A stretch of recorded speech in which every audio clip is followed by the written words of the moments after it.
Welcome to this RB Leipzig and Bayern Munich tactical analysis. While RB Leipzig have lost 3 and won 1, Bayern Munich have won 3 of their opening 4, on top of poaching arguably Leipzig's best midfielder, Marcel Sabitzer.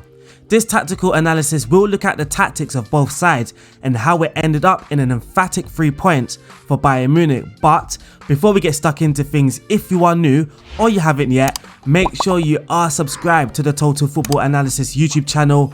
Hit that notification button so you are notified every time we upload a video. But for now, we are going to get stuck in with the video.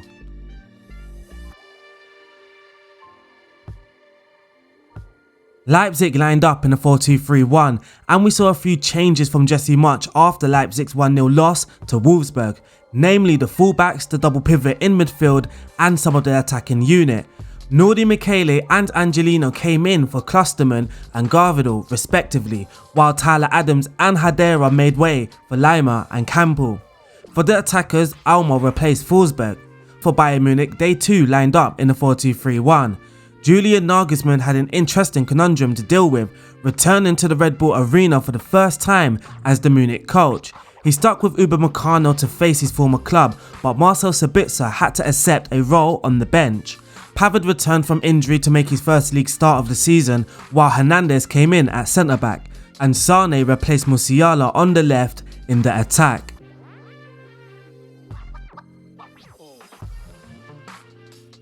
Leipzig have been utterly ravaged of some of their key squad members. The biggest blow was losing Sabitzer to Bayern Munich as well. He grew into a mature and composed central midfielder under Nagelsmann, something that Leipzig sorely missed against Bayern. Now, Campbell did have a couple of hazy moments during the match, but he wasn't awful for the entire 90 minutes, it must be said. In fact, he was the orchestrator of many of Leipzig's brighter moments in the first half. He took 1 shot, created 2 assists in that half alone. If one positive can be taken from Marsch's time in charge so far, it is the fact that at least the identity of his playing style is very clear. Granted, it is a very similar style of Nagelsmann, but there are a handful of Marsch's tweaks that can be very clear to see.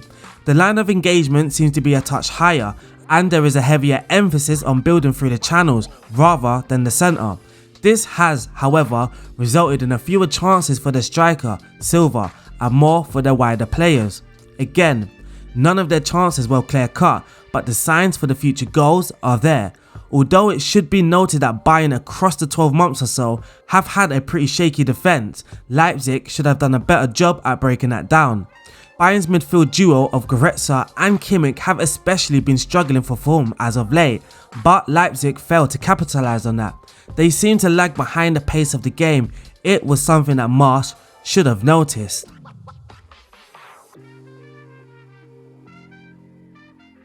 While Leipzig, you could argue, had the better of the first half, despite being 1-0 down, Musiala came on at half time for Gnabry and truly changed the course of this game.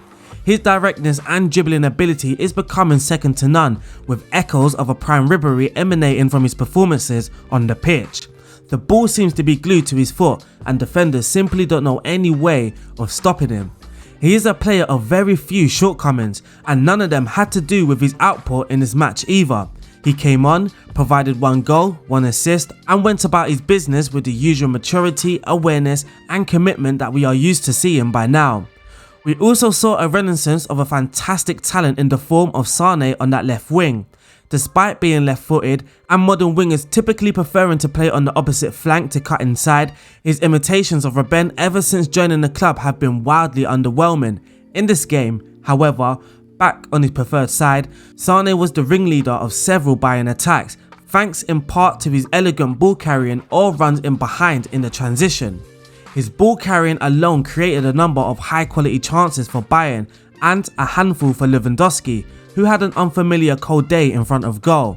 Sure, he scored a penalty, but from open play in this game, he was underwhelming. Alas, all great players have subpar games. Sane, on the other hand, completed 3 dribbles, completed 4 chances and took 2 shots, one of which was Bayern's 3rd goal. It was the goal that summed up the game itself rather nicely. It was formed from a Leipzig mistake in midfield, conceding possession, and Bayern's star-studded front line taking full advantage of the situation. Musiala and Sane combined nicely to move Leipzig around and score the third goal, which at that point was the nail in the coffin 54 minutes into the game. It was a resolute performance from Bayern overall. It says a lot about their team this season when their star man Lewandowski can have an off day, and yet they are able to score 4 goals against a side who are supposed to be title rivals once again. It's a statement victory early on in the season. Wolfsburg might still be first for now, but even their underlying numbers suggest that they aren't quite at Bayern's level yet.